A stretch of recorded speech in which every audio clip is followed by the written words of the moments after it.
Being an all time big fan of Thillana Mohanambal இப்போ வரைக்கும் எப்போ போட்டாலும் டிவியில் பார்த்து ஒரு 70 தடவை அந்த படத்தை பார்த்துருப்பேன். ஸோ என்ன ஆச்சு அப்படின்னா லாலா லேண்ட் அப்படின்ற இந்த இங்கிலீஷ் படத்தை பார்த்த உடனே எனக்கு வந்து திலனா மோகனாம்பாள் அப்படின்னு நம்ம ஊர் படத்துக்கும் லாலா லேண்ட் அப்படின்ற ஹாலிவுட் படத்துக்கும் டக் டக் டக் அப்படின்னு ஒரு 3-4 சிமிலாரிட்டிஸ் தோணுச்சு. ஸோ ஏபி நாகராஜன் டைரக்ட் பண்ண திலனா மோகனாம்பாள் அண்ட் டேமியன் செஷல் டைரக்ட் பண்ண லாலா லேண்ட் என்னென்ன சிமிலாரிட்டிஸ் அதான் இந்த வீடியோ.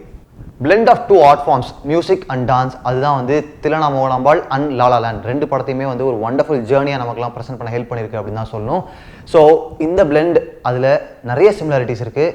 ரெண்டு படத்துலையுமே அப்படி ஹீரோ நோக்கி ஹீரோயின் அட்ராக்ட் ஆகி மெய்மறந்து போகிறதுக்கான ஒரு முக்கியமான காரணமாக இருக்கிறது இசை மியூசிக் தான். ரெண்டு படத்துலையுமே திலனா மோகனாம்பாள் படத்தில் சிக்கல் சண்முக சுந்தரம் நாதஸ்வரம் வாசிப்பார், அதை பார்த்து தான் மெய்மறந்து போய் மோகனாம்பாள் நிற்பாங்க. அப்படியே இந்த பக்கம் லாலா லேண்ட் படத்தில் செபாஸ்டியன் ஜாஸ் வாசிப்பார், அதை பார்த்து மெய்மறந்து போய் தான் மியா நிற்பாங்க. First similarity between Thillana Mohanambal and la la land first meet அதுவே வந்து ஒரு சிமிலாரிட்டி அப்படின்னு தான் சொல்லணும். பிகாஸ் சிவாஜி கணேசன் வந்து ஒரு சபையில் வாசிச்சுட்டு இருப்பார். அப்போ வந்து மக்கள்லாம் டிவைட் ஆகிடுவாங்க, வேட்டு வச்சுருவாங்க அந்த ஊரில், வேட்டுகள் போயிட்டு இருக்கும் திருவிழா காலத்தில். அதனால அவர் வந்து என்ன சொல்லுவார்னா டிஸ்டர்ப் பண்ணிட்டாங்க, டிவைட் பண்ணிட்டாங்க மியூசிக்லேருந்து மக்களை, அதனால இனிமே என்னால் இந்த இடத்துல வாசிக்க முடியாது அப்படின்னு கடுப்பில் எழுந்திருப்பார்.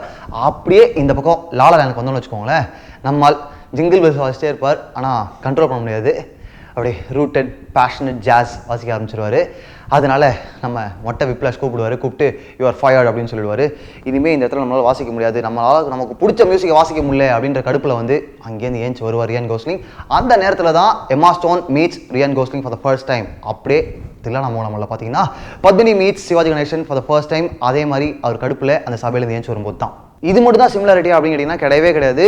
இந்த ரெண்டு சீனோட இந்த ரெண்டு ஃபர்ஸ்ட் மீட்டோட அப்ஜெக்டிவ் தான் வந்து பிகஸ்ட் சிமிலாரிட்டி அப்படின்னு நாங்கள் நினைக்கிறோம். பிகாஸ் அந்த சிமிலாரிட்டி என்ன நான் சொல்கிறத விட திலனா மோகனாம்பாள் படத்தில் அந்த க்ரௌடில் ஒரு தாத்தா உட்காந்துருப்பார், அவர் ஒரு கருத்து சொல்லுவார். அந்த கருத்து தான் ரெண்டு சீனுக்குமே ஒரு அப்ஜெக்டிவை கொடுக்குது. அந்த கருத்து தான் சிமிலர் கருத்து. கேளுங்க ஐயா, கண்டிப்புக்கும் கட்டுப்பாட்டுக்கும் கலைஞனை அடிமைப்படுத்தி விடக்கூடாது. கலைஞர்கள் சுதந்திர பறவைகள், அவர்கள் போக்கிலேயே விட்டுவிட வேண்டும். ஃபர்ஸ்ட் மீட் சிமிலாரிட்டியை தொடர்ந்து அடுத்த சிமிலாரிட்டி என்ன அப்படின்னா it's first conversation. First conversation வந்து திலனா மோகனாம்பாள் படத்தில் ஃபர்ஸ்ட் மீட்டே நடந்துடும். ஆனால் அப்படியே லாலா லேண்ட் பக்கம் வந்தீங்கன்னா லாலா லேண்ட் படத்தில் செகண்ட் மீட்டில் தான் நடக்கும். வின்டரில் சம்மரில் வந்து ஒரு பார்ட்டி அட்டன் பண்ணுவாங்க. அப்போ தான் நம்மால் வந்து சீரியஸ் மியூசிஷியன் அப்படின்லாம் சொல்லி மக்கள் வாங்க வரல. ரெண்டு இடத்துலையுமே அவங்க ரெண்டு பேருக்குமே அவங்களோட ட்ரீம்ஸ் மேலே அவங்களோட ஆர்ட் ஃபார்ம் மேலே ஒரு சென்ஸ் ஆஃப் ப்ரைட் இருக்கும், ஒரு சென்ஸ் ஆஃப் ஹோப் இருக்கும். அதனால Tom and Jerry kind of conversation தான் இருக்கும். ரெண்டு பேருக்குள்ளேயுமே மாற்றி வாருன்னு வாரிப்பாங்க. சொன்னேன் இல்லையா ஒரு சென்ஸ் ஆஃப் ப்ரைட் இருக்கும் அப்படின்ட்டு. அது வந்து ரெண்டு பேருக்குமே கிடையாது, 4 பேருக்குமே வந்து அவங்களோட ட்ரீம்ஸை நோக்கி அவங்க வந்து ரொம்ப நம்புகிற ஆர்ட் ஃபார்ம்ஸை நோக்கி அவங்க வந்து ஒரு பெரிய நம்பிக்கை வச்சுருப்பாங்க அப்படின்றது வந்து ரொம்ப ஸ்ட்ராங்காக காமிக்குது. 4 பேருமே பேஷனட் டுவார்ட்ஸ் ஆர்ட் ஃபார்ம்ஸ். இந்த ஆர்டிஸ்ட் பாண்ட் தான் வந்து அடுத்த சிமிலாரிட்டி சொல்கிறேன். Next artist bond. இந்த ஆர்டிஸ்ட் பாண்டுக்கு வந்து ஒரு பிரில்லியன்ட் எக்ஸாம்பிள் இருக்குது. என்ன அப்படின்னா சிவாஜி கணேசன் அவர்கள் நாகேஷ் வந்து கூப்பிட்டு வருவார், வாசிப்பா அப்படின்றவாரு.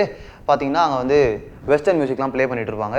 சிவாஜி கணேசன் வந்து இந்த மாதிரி இடத்துல நம்மளால் வாசிக்கவே முடியாது, நம்ம வாசிக்கவும் கூடாது, ஏன்னா அது ஒரு தனி ஆர்ட் ஃபார்ம், இது நம்மளது வந்து ஒரு தனி ஆர்ட் ஃபார்ம், ரெண்டுத்துக்குமே தனித்தனி மரியாதை இருக்குது, அவங்க வாசித்து முடிச்சோன்னே நான் வாசிக்கிறேன் அப்படின்னு சொல்லுவார். பெரியவா சொல்லிட்டா வாசிங்க அப்படின்வார் நாகேஷ். இதுக்கெல்லாம் அசந்தவன் நான் கிடையாது அப்படின்னு சொல்லிட்டு வாங்கின பேமெண்ட்டை அப்படியே திரும்ப கொடுத்துட்டு, காசு முக்கியம் கிடையாது, எனக்கு வந்து வாசிப்பும் அதுக்கான கலையும் கலைக்கான முக்கியத்துவம் தான் முக்கியம் அப்படின்னு சொல்லிட்டு வெளில வந்து மக்களுக்காக வாசிப்பார் இல்லையா. அப்படியே இந்த பக்கம் லாலா லேண்டுக்கு வருவோம்.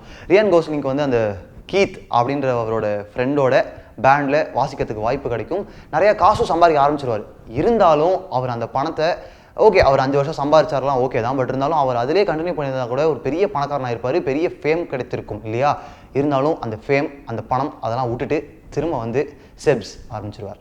ஸோ பணம் புகழ் அதெல்லாம் அப்படி தூக்கி ஓரமாக வச்சுட்டு ரெண்டு படத்துலையுமே திலனா மோகனாம்பாள் அண்ட் லாலா லேண்ட் அதில் பார்த்தீங்கன்னா ஆர்ட் அண்ட் ஆர்டிஸ்ட் பாண்ட் ரொம்ப பிரில்லியண்டாக இருக்கும், ரொம்ப டிவைனாக இருக்கும். First meet, first conversation, artist bond இதெல்லாம் தாண்டி ஒரு ரொம்ப முக்கியமான கனெக்ஷன் இருக்குது, ஒரு சிமிலாரிட்டி இருக்குது ரெண்டு படத்துக்குமே. ரெண்டு படத்தையும் பார்த்துட்டு அப்படி நம்ம வெளில வரும்போது என்னமா உழைக்கிறாங்கல்ல, ட்ரூ ஆர்டிஸ்ட் அப்படி ரொம்ப பேஷனட்டாக இருக்காங்க இல்லையா. ட்ரீமர்ஸ் மேலாம் நமக்கு வந்து இப்படி இருக்கணும், ரொம்ப பேஷனட்டாக இருக்கணும் அப்படின்ற மாதிரி ஒரு நம்பிக்கை வரும், ஹோப்ஸ் கொடுக்கும் ரெண்டு படமுமே. அண்ட் முக்கியமாக ஆர்ட் ஃபார்ம்ஸை நோக்கி ஒரு மரியாதை வரும், சரிங்களா. ஸோ இதுதான் வந்து மிகப்பெரிய சிமிலாரிட்டியாக நான் பார்க்குறேன். So these are the similarities between சிக்கல் சண்முக சுந்தரம் மோகனாம்பாள். அப்படியே இந்த பக்கம் பார்த்தீங்கன்னா லாலா லேண்டில் வந்து செபாஸ்டியன் அண்ட் மியா. இந்த சிமிலாரிட்டிலாம் சொன்ன கையோட இந்த திலனாமோகனாம்பால் ஃபேன் வந்து டாடா சொல்லிக்கிறேன். நீங்கள் என்ன பண்ணுறீங்க அப்படின்னா திலனாமோகனாம்பால் பார்த்து பிடிச்சிருந்தாலும் கமெண்ட் பண்ணுங்கள், லாலாலான் பார்த்து பிடிச்சிருந்தாலும் கமெண்ட் பண்ணுங்கள். அண்ட் இந்த வீடியோ பிடிச்சிருந்தா கண்டிப்பாக லைக் பண்ணுங்கள், கமெண்ட் பண்ணுங்கள். உங்களுக்கு கருத்துக்கள் ரொம்ப முக்கியம். ஓகே, அடுத்த 50 செகண்டில் என்னை நோக்கி ஒரு தோட்டா பாய போகுது. அதெல்லாம் ஒரு பக்கம் போயிட்டோம். மியூசிக் டைரக்டர் பேர் என்ன? ஏய், அதெல்லாம் அவங்க சொல்ல மாட்டாங்க. சரி, நான் சொல்கிறது சொல்லிடுறேன். மறக்காமல் சப்ஸ்கிரைப் பண்ணிடுங்க.